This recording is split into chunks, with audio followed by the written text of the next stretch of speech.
What's going on YouTube? It's Matty with FusaroFitness and we're finally back in the kitchen. Today I'm here with my father and we're bringing you a chili recipe. Keep in mind this recipe can be done in a crock pot or a slow cooker, but for convenience and just for ease we're going to cook it on the stove in a regular pan.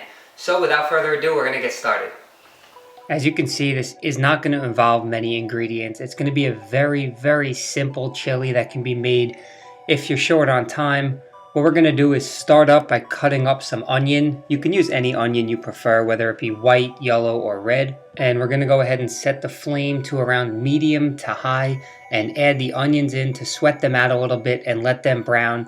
And in the meantime, we could do some other stuff. So we're just opening the cans of tomato, throwing them in a bowl.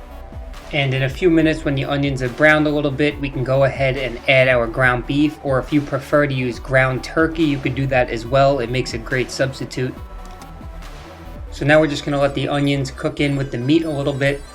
And as you know, in all my recipe videos, I have to hit it with the next level can opener flip.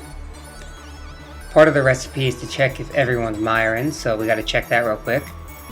Mussels chili. Alright, so as you can see, it's cooking up pretty nice here. Now we're just going to take all the other ingredients that you want to add in and throw them in with the meat in any order you choose.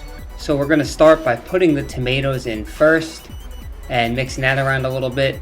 Then we're using some dark red kidney beans, some jalapeños to add a little bit of heat. And we chose to use Chipoltle Sauce. It adds an amazing flavor, but feel free to use any hot sauce you would like. Or if you want to leave the hot sauce out, you could do that as well. Again, we like it spicy, so we're throwing in a little bit of red pepper, and this is the time where you can add any other additional spices or sauces that you like.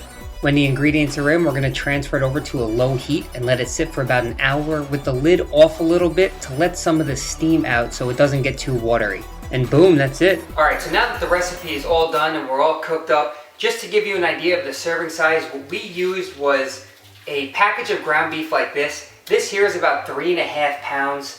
We used half of the package, so it's about 1.75 pounds. And it's going to give you 9 servings. As you can see, it makes a very big bowl, so it's good enough for, an entire family.